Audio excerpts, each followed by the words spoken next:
Hello guys, welcome back to Mom's Medicine. Today I'm making an infused hair tonic using onion peel, cinnamon, and rosemary.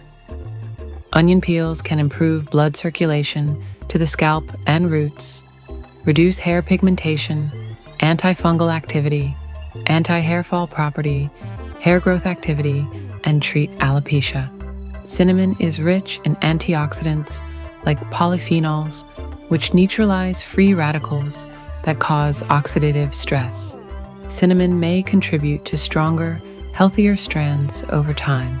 Rosemary may work in a similar way to minoxidil. It helps improve the vascularity and circulation of blood, which can help to enhance the regeneration of hair follicles.